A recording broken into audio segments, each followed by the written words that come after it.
Hello everybody, welcome back to another video from what was once until 2015 regarded as the highest village in Wales, and it was then subsequently figured out that there was another place in Wales that was a little bit higher, so that's kind of embarrassing.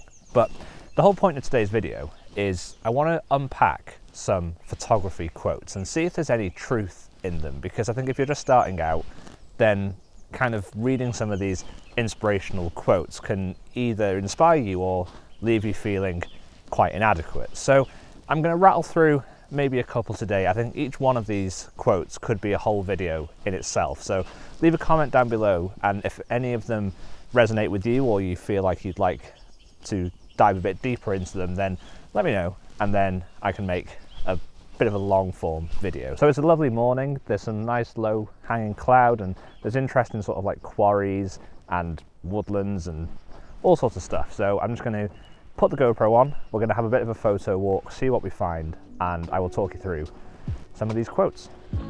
So this old derelict little hut is quite cool, but I can't really get in because of the barbed wire, but let's see.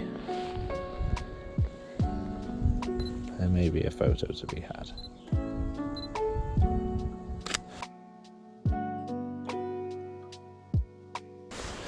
Maybe not from that angle.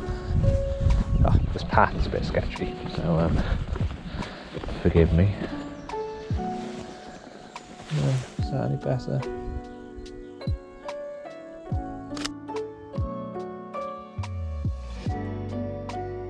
Probably not. But let's have a bit of a wander down this sketchy path. So I think one of the main quotes that I wanted to go through today was the quote that the more photos you see, the better you are as a photographer.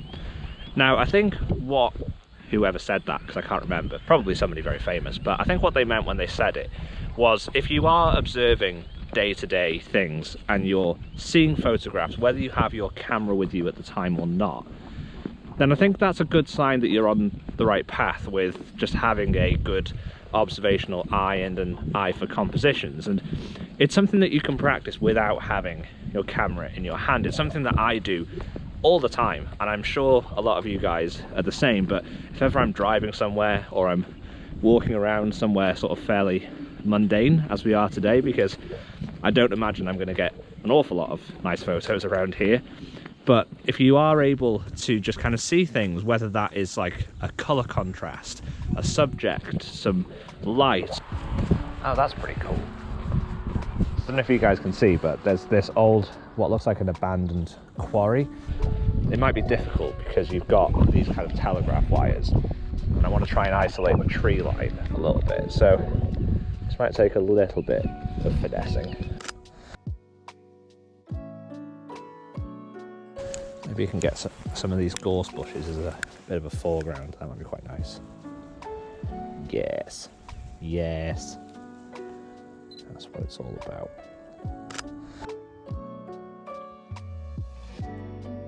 Might need to do some cloning because I don't know how much I can crop those telegraph wires out, but it's a nice little scene. Let's just try and isolate that hut as well.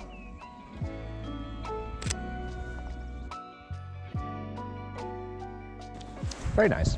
In that last shot with the quarry, you know, it took a little bit of finessing, but I noticed the yellow gorse and I thought, well, that would actually enhance the shot because that pop of yellow blurred out in the foreground will create some more layers to the shot and will create a bit more depth. So it's little things like that, and I think it's a good indicator that you're going in the right direction, at least if you are able to see pictures without necessarily having a camera with you.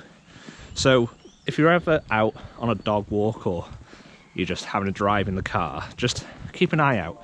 Don't feel like photography can only be done when you have a camera in your hand.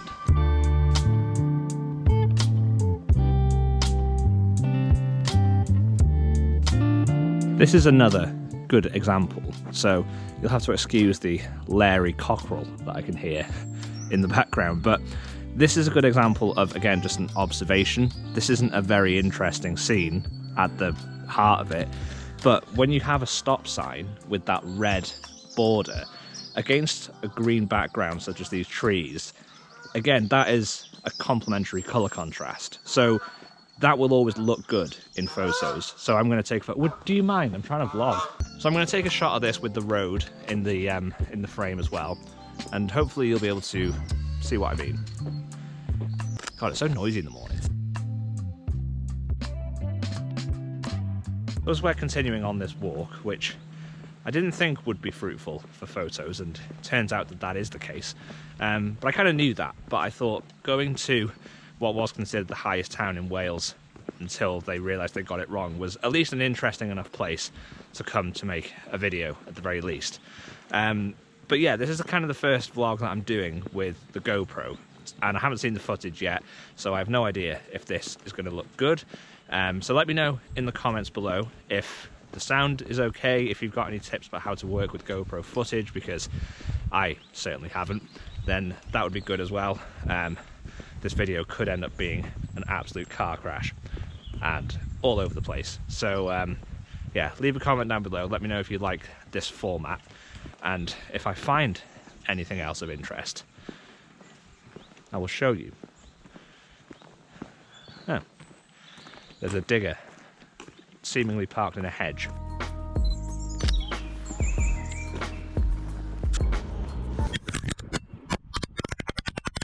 That is the third time that I've dropped the GoPro.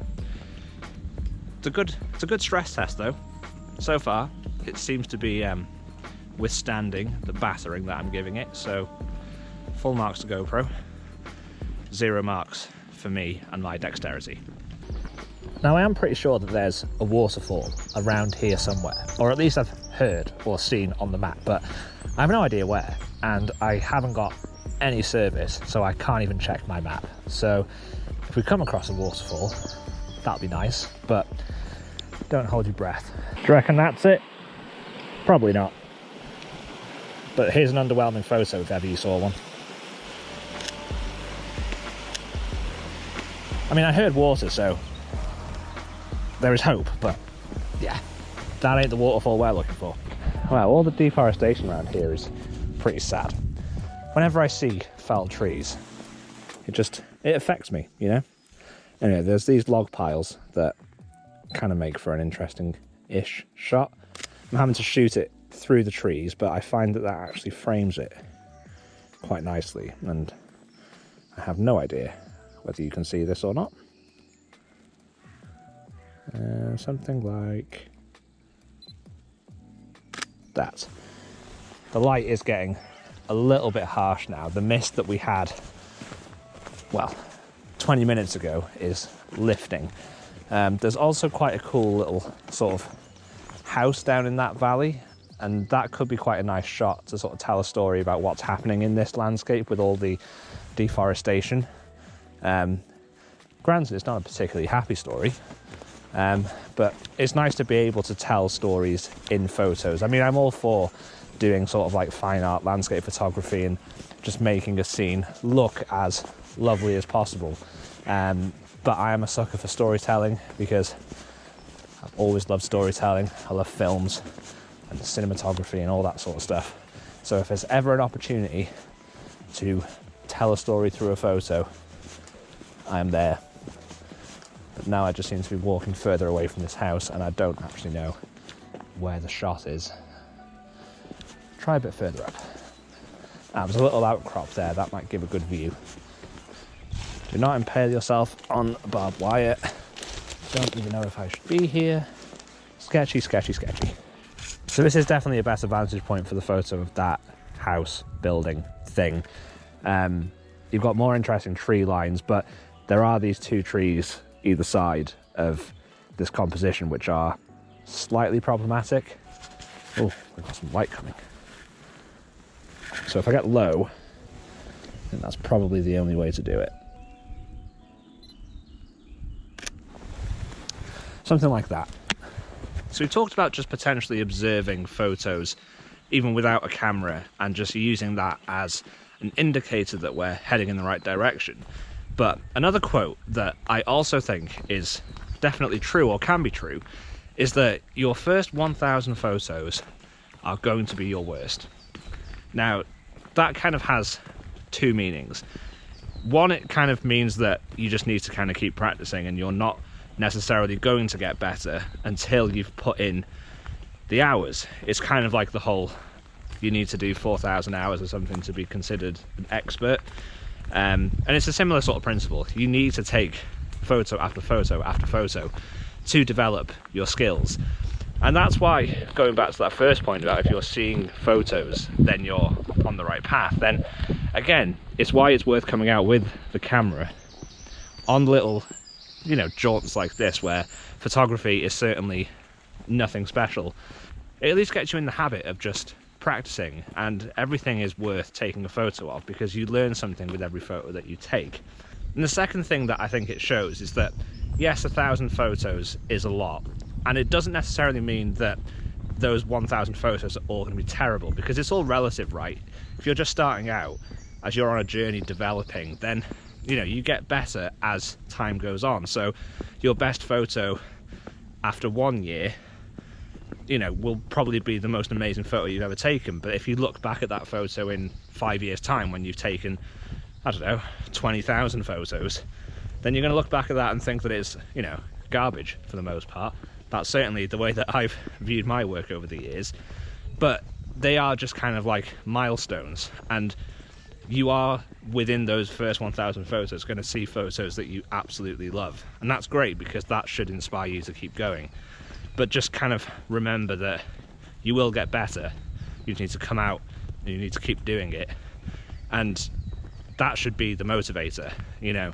Don't get disheartened if you don't love what you see. Just keep at it, because there will come a time when you will, or maybe you won't. I'm about, you know, 6 years in, and I still feel things like imposter syndrome, and there are still days where I look at my photos and I think, God, what was I even thinking with that? You know, I've missed focus, I've underexposed, it's, you know, blurry, all of this sort of stuff. But the joy of coming out and doing photography far outweighs any kind of, you know, disheartening elements to it. I just love to go outside. I love the outdoors, and I like taking photos. It's what the banner of my YouTube channel says. Anyway, I've decided to come up this path, which is steeper than I thought, and my lungs are probably going to give out. So I'll catch up with you guys at the top.